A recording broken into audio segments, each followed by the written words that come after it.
Hi folks, this is Chris Voss from thechrisvossshow.com, thechrisvossshow.com. Be sure to check back daily to my blog posts and make sure you subscribe off to the right there, and make sure you get my emails. I don't send out sales pitches on my emails. We just send you a daily update when the new ones come out, and you can take a look at the email and decide if you want to read it.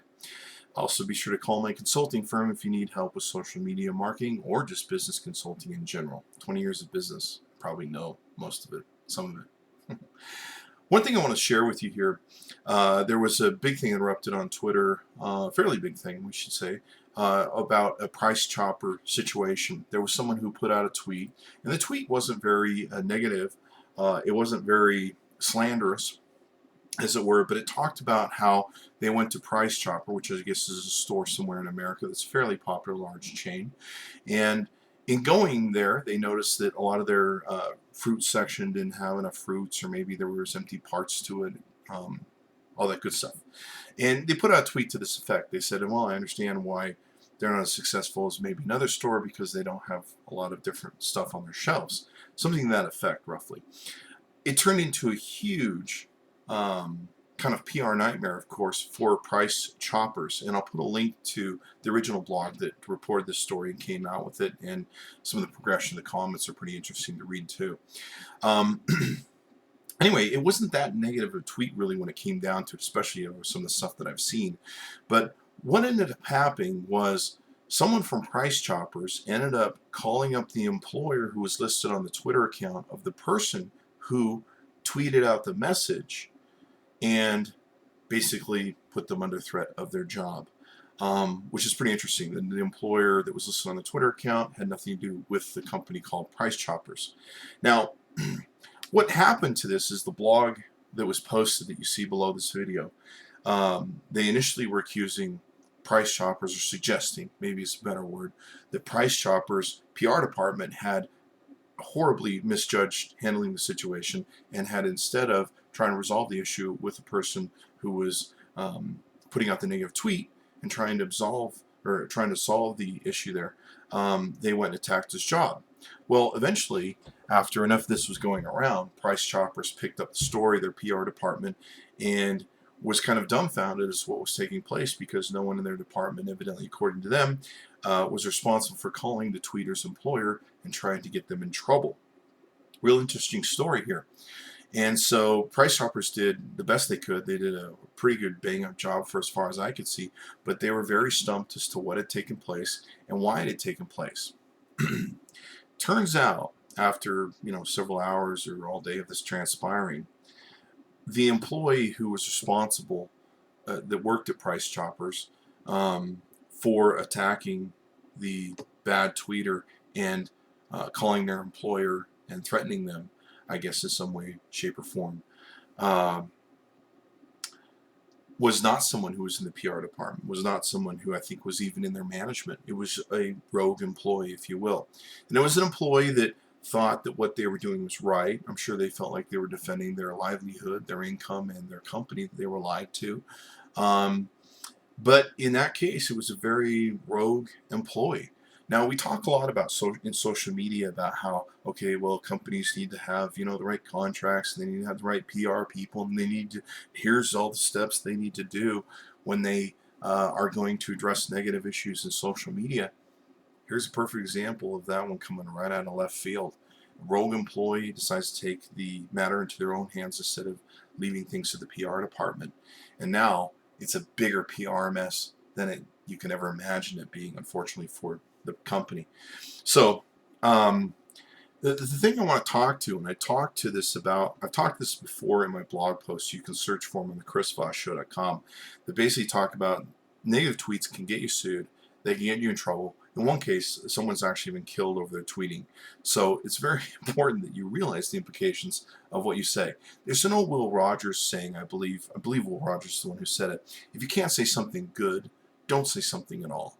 Now, I mentioned that on the blog, and the blog owner said, Chris, but everyone has a right to talk about, things that they don't like. Necessarily, that's true, as long as they're not slanderous. And the other thing to keep in mind is, in the old days, if I told you something bad about a product or service or company that I didn't like, or a bad experience that I have, Usually that conversation was just between me and you. Even if we were to take that into a courtroom, it would largely become circumstantial hearsay. And you'd probably go, well, Chris said this. And I'd be like, no, I remember saying this. And I really didn't slander that company. So it becomes very hard to do. But one thing we need to remember about social media is that record's pretty permanent. Even if you delete a tweet, it can still be in most Twitter third-party app cache systems. I've had people delete tweets. Once I copy it, I've got a copy of it. And it's out there. Someone saw it. And at that point, if you want to use libel damages, you can. Now, it's always interested me. People always believe in their First Amendment rights. First Amendment rights don't cover slander. They don't cover you doing damage to other people. If you do damage to people, which is sometimes the equivalent of throwing a brick through a car window, that's not something you're allowed to do. First Amendment rights for freedom of speech, I don't know if it's the First Amendment or the Second Amendment, whatever amendment it is, those speech rights cover people that are in public office. You can make fun of them, but they have to be in public office. Most people are private individuals. I've had people that have said, well, I could say what I want about you, Chris, because you're a public individual. I'm not. There's a very definitive line between those two. So the elements of press are certainly not covered under certain aspects of that. And if you're not the proponents of press, if you're just some person who decides that your intent is to slander, to do damage, to harm my interests or someone else's assets or interests, then it becomes a whole different issue. Okay? So it's very important that we realize with social media that we're putting these things on a physical record. It's a written record. It's very different than me just saying, hey, I didn't like XYZ company. Okay? You're putting it out there, and it's being propagated to a lot of different places, and it is in writing. You can't sit and go, I didn't write that, unless you can claim somebody else got a hold of your Twitter account, which people have taken and done. The one thing I want to suggest to you is this is a perfect example of where someone could have lost their job and gotten into severe trouble over a tweet. Now, in this case, they were made aware that someone had put in a lien on their employer about their actions and their parties and what they're doing. There's a lot of undercover stuff that goes on with employers. There's a lot of, just like in politics, the CIA loans itself out at night to employers and Fortune 500 companies. There's a lot of business, stuff that goes on. So it's really important that if you have something to say in life, say something good or don't say something at all. That's really what I recommend to you. What a lot of us don't realize is that on our Twitter accounts, our Facebook accounts, we have our employers listed. Our LinkedIn accounts, we have our employers listed. In fact, usually with our LinkedIn accounts, we're many times representing the employee. I've actually seen cases where someone has used their LinkedIn account, their business email, they've done it on corporate time with their timestamps, and they've attacked and slandered another product or company. And unfortunately, in those cases, what usually happens is the attorneys sue everyone. Attorneys aren't stupid. They just sue everyone, let everyone sort out the details and point fingers, and eventually somebody ends up with the ball or the bill. So you want to be careful. I mean, if you're putting out tweets from your company email address, then maybe that's on your Twitter account, or maybe you're doing it on business time, or you're doing it from an account that represents you on the internet. You want to be careful because it may come back to haunt you and your company. Your company's probably not going to like it. I've seen people get in trouble because they tweeted out ugly crap during company time. It was pretty obvious they weren't doing their work at that time. They were just screwing around on the internet. So that alone got them fired. So be careful what you do.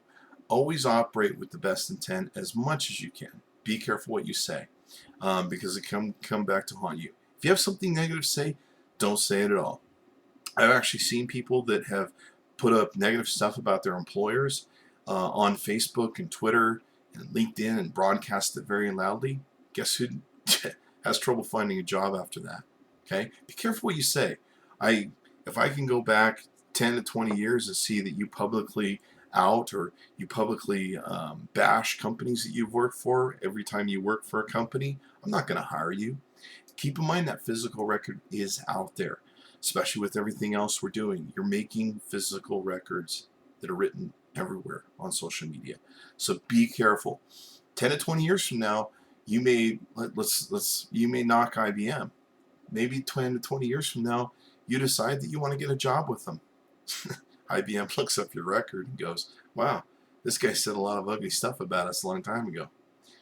It's a long journey through this life. Be careful who you piss off, because sometimes it comes back around at you. I think we've all been through that probably so far in life. So always operate with best efforts and best intent in social media. If you got something bad to say, don't say it. Keep it to yourself. You know, karma's out there. It'll come around to those people eventually and take care of them. Thanks for coming by the Chris Voss Show.com. Bye-bye.